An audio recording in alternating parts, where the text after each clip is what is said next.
notre dernier talk avec Yves Dubief. Bonjour. Bonjour. Alors vous êtes... Ah bah oui, prenez... Oui. Bonjour. Alors vous êtes président de l'Union des industries textiles. Tout à fait. Vous êtes président de la société Tintoré, qui est spécialisée dans le tissage basé dans les Vosges. Et vous allez nous expliquer aujourd'hui en quoi le développement du Made in France est nécessaire dans l'industrie de la mode et du textile. Alors en quoi c'est nécessaire? Le titre, c'était la nécessité du Made in France. Et je voulais un peu changer en disant la nécessité du Made in France, point d'interrogation, et y répondre bien sûr oui, mais et en deuxième partie, je parlerai de ce petit bémol et des conditions de la nécessité du développement du Made in France. Alors, le Made in France, il est nécessaire autour de 4 axes, et on l'a vu tout au long de la journée, plus particulièrement de l'après-midi, puisque les aléas des transports entre Paris et Lille ont fait que j'ai zappé la matinée. Nécessité pour la planète, nécessité pour l'emploi et la croissance économique de notre pays, nécessité pour la souveraineté de notre pays et bien sûr nécessité pour répondre aux attentes des consommatrices et des consommateurs. Donc on commence par la planète. Allez-y, on vous écoute. Nécessité pour la planète, donc plus il y a de proximité, plus il y a de fabrication en France où il y a des normes environnementales fortes, moins il y a de consommation et de rejet de CO2. Il faut savoir qu'aujourd'hui, 95%, ça a été dit déjà dans l'après-midi, 95% des textiles, habillements, mode consommés sont importés. Donc ça veut dire qu'il n'y a que 5% en production en France et que ce qui est importé a des rejets d'une demi-tonne à peu près de CO2. Et si c'est fabriqué en France avec les normes que l'on connaît d'aujourd'hui, qui peuvent encore évoluer d'une manière plus renforcée, plus forte, c'est la moitié. Donc c'est indéniable que plus on le fera d'une manière proche, mieux ce sera pour le respect de la planète et l'évolution de la planète. C'est, je pense, la première condition de la nécessité du Made in France, c'est qu'il faut, et tout le monde en est conscient aujourd'hui, on le voit sur le plan politique, sur le plan du développement des ONG, sur le plan des intentions et des réflexions des consommateurs et des citoyens, on prend conscience que la planète n'est pas nécessairement durable si on continue à la même vitesse de consommation et de production qu'on a connue. Donc il faut produire plus proche, produire mieux, mais il faut continuer à produire parce qu'on a besoin de produire, et c'est la transition que je vais faire avec la nécessité pour l'emploi et la croissance. Nous ne sommes pas des adeptes de la décroissance et de l'arrêt de la consommation ou de la déconsommation. Il y a d'autres façons de consommer mieux, de reconsommer des objets déjà consommés. C'est le recyclage et la vente ou l'achat de seconde main. Mais nous sommes pour, nous industriels de l'amont de la filière, nous sommes bien évidemment pour une consommation plus compatible avec la planète, mais en aucun cas pour une déconsommation. Donc, nécessité pour l'emploi et pour la croissance du pays. Il faut savoir que si on parle de nécessité du Made in France et dans l'amont de la filière, particulièrement l'amont de la filière du textile, c'est qu'il y avait encore du textile. Parce que s'il n'y avait plus du tout de textile, ou quasiment plus, on n'aurait pas su rebondir et on ne serait pas un secteur résilient. Nous sommes aujourd'hui un secteur qui va de la filature à l'ennoblissement, passant par le tissage, le tricotage et le moulinage, et qui représente entre 60 et 65 000 salariés en France, et beaucoup en production, qui réalise en 2019 14 milliards d'euros de chiffre d'affaires, dont presque 9 milliards à l'exportation. Et ce chiffre de 60 à 65 000 salariés est un chiffre qui est en constante augmentation depuis 2017. Donc on voit bien qu'il y avait déjà un phénomène Montebourg appellerait ça de la remontada, moi je vais dire que c'est simplement de la résilience et de la reconquête. Alors ce n'était pas dû uniquement au développement du Made in France, c'était aussi dû, et c'est une particularité de notre secteur, c'est qu'on est fournisseur de la mode, mais on est aussi fournisseur d'autres secteurs, que ce soit l'aéronautique, l'automobile, le domaine de la santé, le domaine de l'agriculture, par des tissus techniques, puisque nous sommes la collectivité de ce textile est le deuxième producteur de textiles techniques en Europe et un des premiers de textiles à destination de l'équipement de la personne et de l'équipement de la maison en Europe. Donc, un point de relocalisation, je vous ai dit tout à l'heure qu'il y a 95% qui sont importés. Donc, si on passe de 5% produits en France à 6, on va gagner 4 000 salariés. Et si on passe évidemment de 5 à 15, on va gagner 40 000 salariés. Donc, on va presque doubler nos effectifs. Et je ne parle que du textile d'amont, je ne parle pas de l'assemblage et de la confection. Donc, c'est totalement nécessaire pour la croissance de notre pays, la lutte contre le sous-emploi ou le sans-emploi, l'inclusion de certaines catégories d'individus et tout ce que l'on connaît aujourd'hui, et le développement des territoires, parce qu'il faut savoir qu'aussi on est très souvent sur des territoires qui ne sont pas dans les métropoles. Il n'y a pas que la métropole européenne de Lille ici, où c'est un peu plus Roubaix, Tourcoing et d'autres, Armentières, etc., d'autres communes qui sont presque dans la métropole. Nous sommes souvent dans des territoires ruraux, en Haute-Loire, dans les Vosges, en Ardèche. Lily Montagnon vient d'une famille textile, mais une famille textile ardéchoise, et c'était dans un village ou un gros village ou un petit bourg que la société de sa famille s'est développée. Et c'était l'unique employeur. Et c'est souvent dans certains villages ou certaines petites villes le gros employeur du bassin d'emploi. Et donc c'est quelque chose qui compte. Et donc l'irrigation de ces territoires est l'irrigation aussi qui permet d'employer les gens qui vivent dans ce territoire et qui sont parfois pas très formés et que l'on forme sur le tas dans nos établissements, dans nos ateliers, dans nos usines. Il faut combien de temps, vous pensez, du coup, de passer de 5% à 6, voire plus ? À 6, ça sera plus facile qu'à 15, bien sûr. Je pense qu'il faut quand même quelques années, parce qu'il y a un certain nombre de conditions, et que ça sera la conclusion de mon propos tout à l'heure, qui doivent être présentes pour qu'on puisse continuer à se développer ou se développer beaucoup plus vite. Le troisième point de la nécessité, c'est la souveraineté. Bon, on l'a vu, et je ne vais pas m'attarder là-dessus parce que je trouve qu'on a beaucoup parlé. Et, bon, tout le monde sait que la France, la nation française a rencontré l'industrie textile au printemps 2020 pour pallier le manque de masques, et que des tas d'acteurs du textile et des salariés du textile qui étaient en activité, parfois même retraités, se sont retrousser leurs manches et ont fabriqué des masques, et on en fabriqué beaucoup, on en a vendu beaucoup, il y en a encore un petit peu en stock, mais on va passer un peu ça sous silence.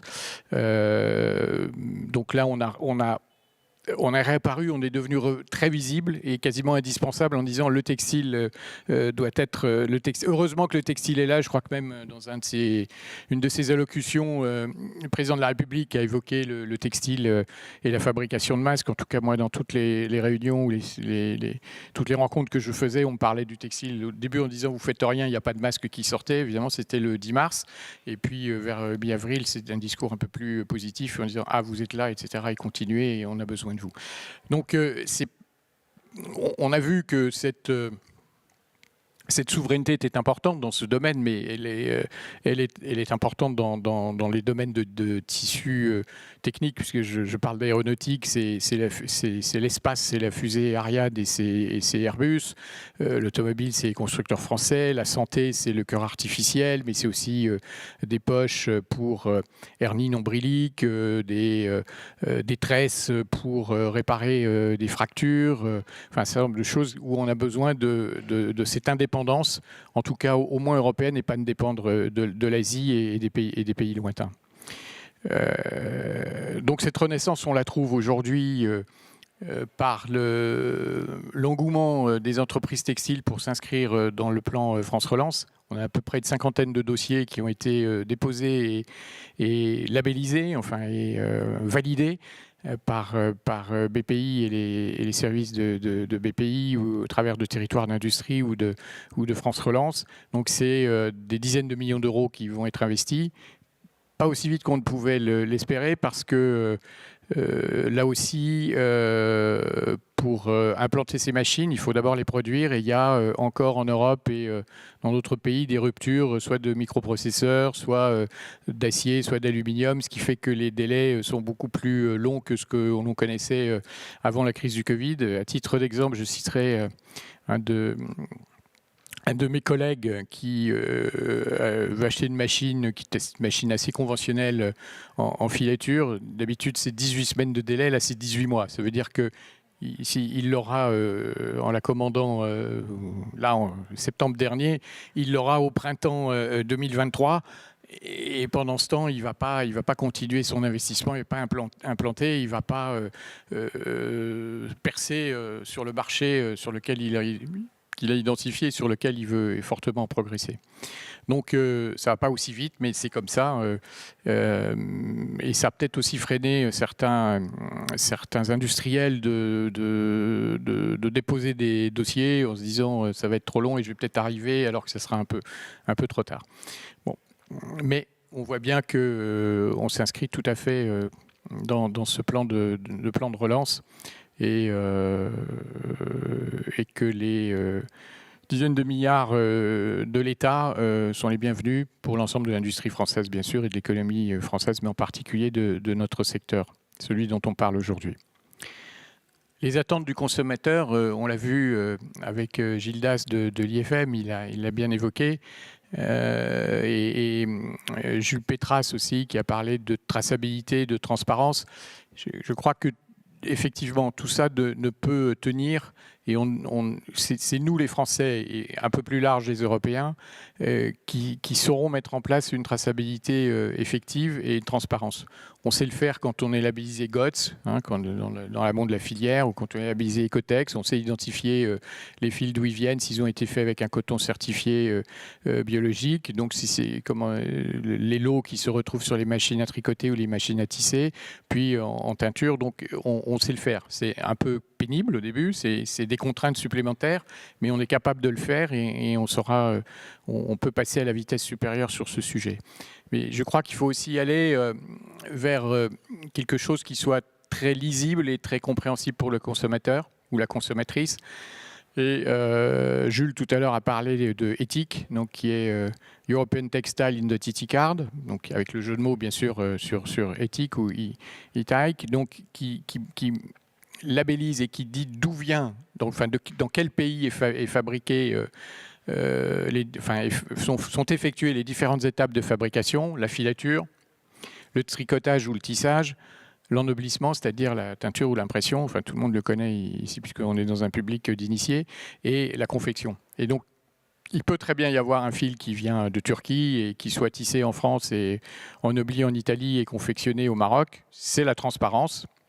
Et on se propose dans ETIC, c'est un regroupement des fédérations françaises, portugaises, espagnoles, italiennes et belges. Je crois que je n'oublie pas, il n'y en a que 5.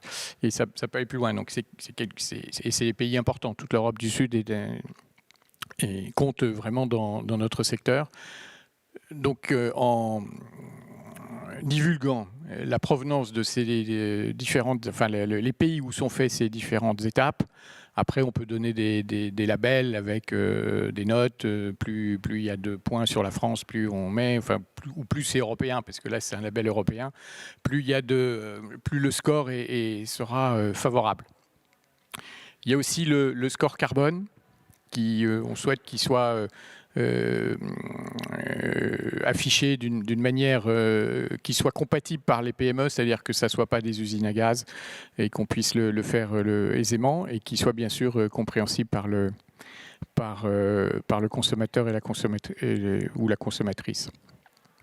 Donc tout ça, c'est les grands thèmes de la nécessité du Made in France, et bien évidemment, donc j'y réponds oui haut et fort. Et du coup, qu'est-ce que vous diriez pour le mais ? Alors pour le mai, je dirais 3 choses.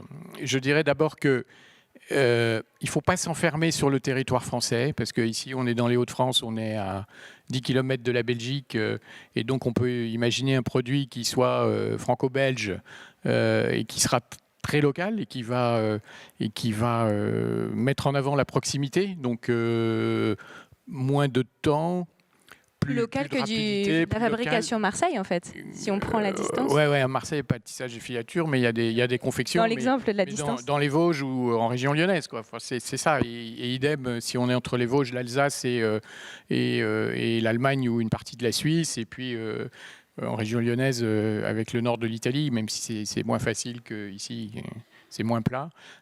Du coup, on peut redéfinir la notion de local, finalement ? Comment vous la définiriez finalement ? C'est la notion de local, c'est je sais pas, dans un cercle d'un rayon de 100-200 km, c'est ça, c'est du local. Moi, c'est à titre personnel, mon entreprise Tantoret, je suis un tissage de fibres naturelles, mais je transforme une grande partie de ces tissus en sac de course, en tote bag, en pochette, etc. Et quand on vend au travers d'une grande marque de distribution alimentaire en France et qu'on met que notre tissu est fabriqué dans les Vosges, ça parle aux Vosgiens, ça peut parler dans d'autres régions, mais qui vont dire mais pourquoi c'est pas du tissu du Nord ou de Rhône-Alpes. Donc ça peut aussi être un peu repoussoir quand on est trop réducteur sur la provenance et l'identification de la provenance locale. Mais je pense que quand on s'adresse à une région, par exemple nous, et ça me permet, j'ai oublié d'en parler, je voulais parler de l'école de production industrielle de confection et de couture qui est au même étage un peu plus loin, là où il y a 7 étudiants ou 7 élèves qui sont là, je crois que c'est leur première journée aujourd'hui, et qui vont s'inscrire dans ce process pour obtenir un CAP en 2 ans. Nous, on va les faire travailler sur une petite série. Donc, ça sera du tissage des Vosges. Ça sera confectionné ici à Roubaix et ça sera sérigraphié chez notre partenaire de sérigraphie qui s'appelle Série Nord et qui est là dans la cour en bas de l'escalier à gauche. Donc, et pour être vendu pour les événements qui se font dans le Nord ou des magasins dans le Nord, on devient vraiment très local. Donc ça, c'est quelque chose d'important, ce côté local et ce côté proximité. Et il ne faut pas oublier, on met très en avant le Made in France, mais quelle est l'image du Made in France à l'étranger? Parce que je vous ai dit qu'on exportait à peu près 60% de nos fabrications, alors en Europe essentiellement, mais parfois plus loin. Mais si on se cantonne qu'à l'Europe, l'image du Made in France, est-ce que... il y a des gens dans la salle qui sont plus compétents que moi sur l'analyse de la mode et du luxe.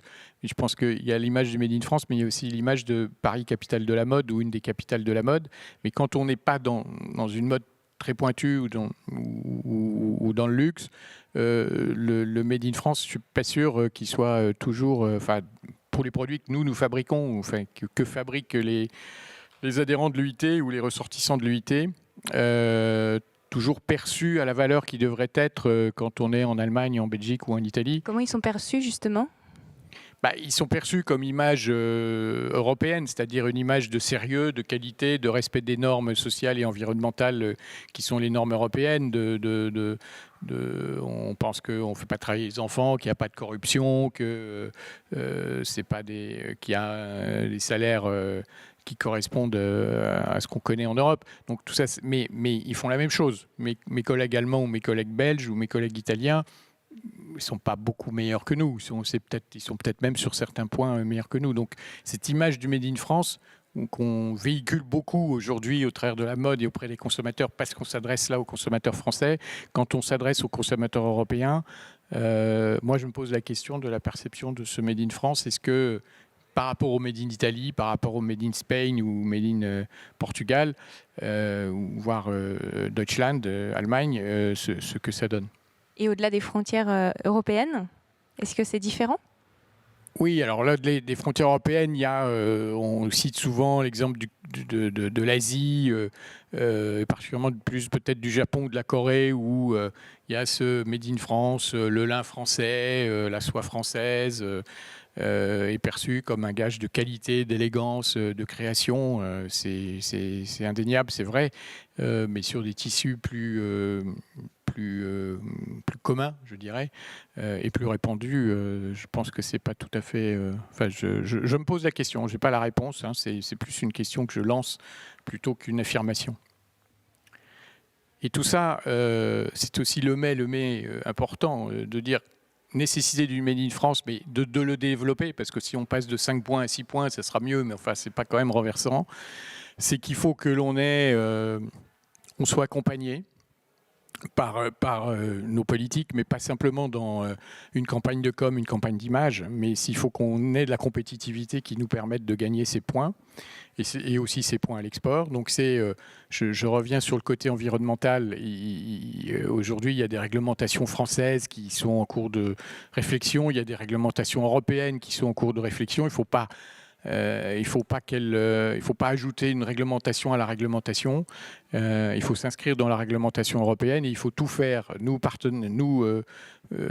acteurs français, qu'on soit acteurs du textile, de la mode, du luxe, acteurs politiques, acteurs même financiers, pour que, et distributeurs bien sûr, et la distribution, que cette réglementation européenne nous soit le plus favorable possible, qu'elle ne soit pas quelque chose qui soit une contrainte, qu'on soit obligé de la respecter, mais qu'elle ne favorise pas nécessairement la production française ou européenne, puisque souvent il y a quand même des grands groupes de distribution qui sont présents dans ces commissions et qui ont du temps et de l'argent à mettre auprès de collaborateurs et qui font un lobby assez fort et qui peuvent faire une classification qui ne nous conviendrait pas, enfin qui ne nous serait pas le plus favorable et qui pourrait même nous être défavorable.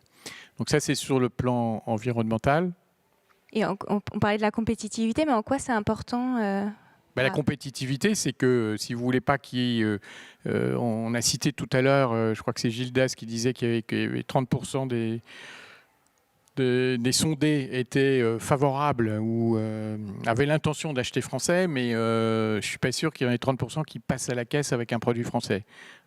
Il y a l'intention de, c'est comme le vote, il y a l'intention de vote, et puis quand on est dans l'isoloir, on vote peut-être différemment, et là il y a l'intention d'acheter, et puis finalement, pour des raisons X ou Y, certainement d'abord de prix, mais peut-être aussi de disponibilité, d'attirance pour le produit, c'est pas nécessairement français. Donc sur le prix, il faut qu'on soit compétitif le plus possible.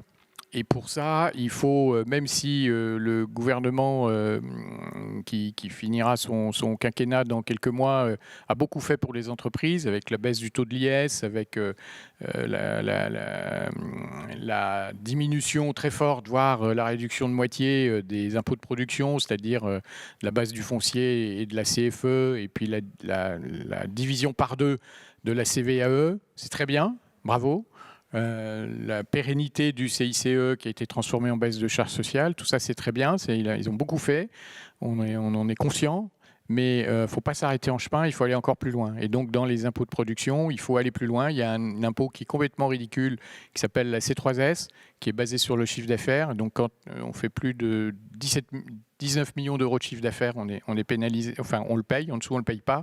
Et il y a des acteurs textiles qui heureusement sont dans la sphère supérieure à 19 millions. Donc et puis avec l'évolution du coût des matières et du coût de l'énergie, on va de facto avoir un chiffre d'affaires en espérant qu'on passe tout dans les prix de vente supérieurs, et on risque d'être pénalisé. Donc il y a encore à faire beaucoup sur les impôts de production. Et pour conclure, bon, je sais pas. Peut-être par rapport au prix. Comment vous le voyez, vous, en tant que, du coup, vous êtes dans la production, est-ce que ça va être possible de baisser les prix, de s'aligner? Comment vous le voyez, vous? Ah non, on pourra pas. On baissera les prix si on a des baisses de charges sociales ou des baisses d'impôts, type les impôts de production que j'ai cités. Il y a évidemment des efforts de productivité qui peuvent être encore faits, mais ces efforts de productivité, ils sont faits au travers d'implantation de nouvelles machines qu'il faut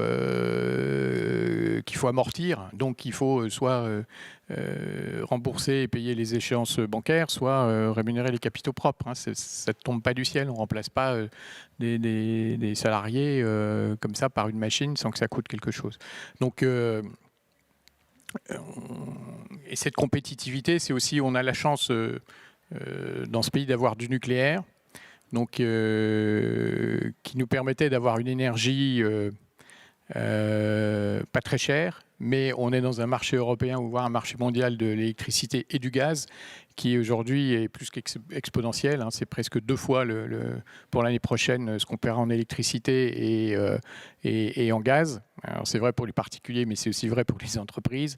Et nous, on a des taxes, comme les particuliers, sur l'électricité et sur le gaz.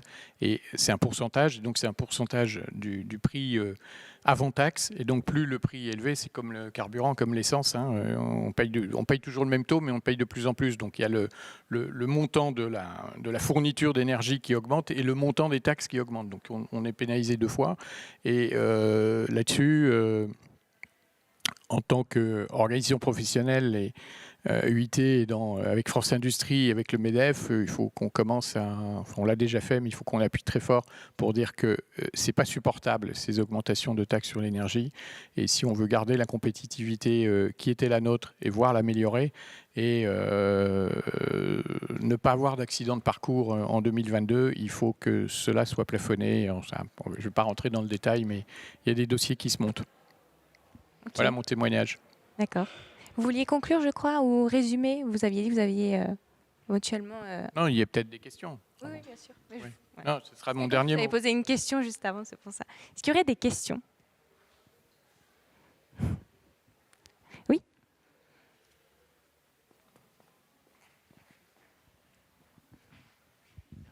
Oui, bonjour. Bonjour. Alors, vous avez un peu répondu à la question, enfin, en traitant de questions environnementales. Vous avez parlé de label GOTS, de Cotex, etc. Alors, moi, je co-anime au sein du Fashion Green Hub un groupe de travail sur l'affichage environnemental. Donc, vous l'avez évoqué un petit peu. Et je voulais avoir votre opinion sur justement l'affichage environnemental en lien avec le Made in France et la relocalisation. Est-ce que vous pensez que ça peut être un outil d'aide à la décision pour les consommatrices et les consommateurs de textiles pour favoriser une consommation qui sera du coup plus locale? Est-ce que vous pensez que c'est le bon outil?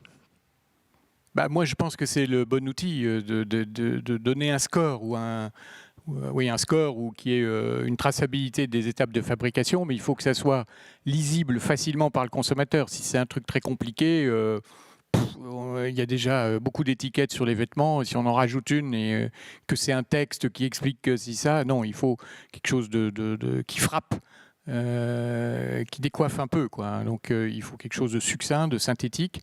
Et il faut que ça soit bien travaillé parce que le risque, c'est le grand risque dans l'affichage environnemental, c'est, vous savez, pour les voitures ou pour électroménager, on a ABCDE. Bon, alors si on a ABCDE, mais d'une manière globale, nous on va être B, enfin C, B ou A, et ce qui viendra d'Asie sera E.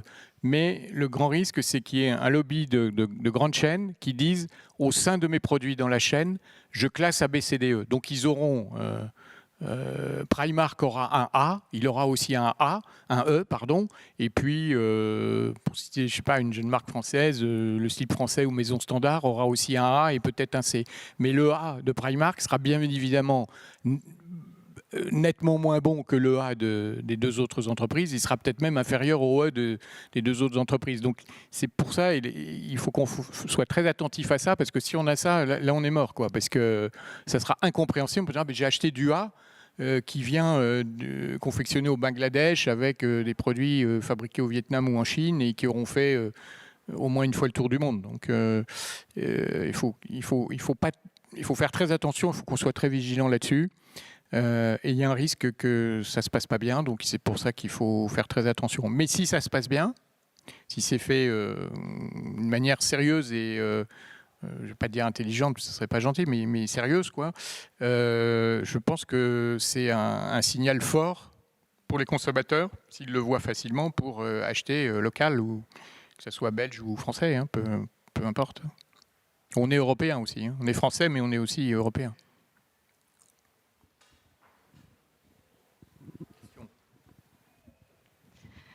Donc on parlait bien évidemment de toute cette dimension-là du Made in France. Et nous, ce qu'on aurait voulu savoir, si vous trouviez ça pertinent de cumuler ça à peut-être plus des micro-séries, en fait, de réduire les quantités et de revendre du local, mais aussi c'est ça, limiter ce gaspillage-là à côté. On aurait voulu savoir ce que vous en pensez. Si c'est produit localement, si l'ensemble des productions est sur un territoire avec un rayon le plus faible possible, ça veut dire que le réassort se fera facilement. Donc au lieu, et là j'aurais dû le citer tout à l'heure, mais quand on veut vendre 100, si on achète en Asie, je crois qu'il faut avoir 170, parce que le réassort se faisant difficilement, donc il faut prévoir que dans les tailles, donc il y a un risque d'invendu de 70. Et si on achète en local, ou encore mieux en français, on va être à 115 ou 120, parce que bon, on n'a pas la science infuse sur les différentes tailles et les différents coloris, mais on sait qu'on peut avoir en 3 semaines des réassorts qui se font aisément. Donc c'est certain que là encore, le local dit qu'on consommera moins, enfin on produira moins pour une même consommation, et donc on consommera moins d'énergie, moins de matières premières, moins de coûts de transport, etc. Donc c'est encore une fois encore plus vertueux. D'autres questions?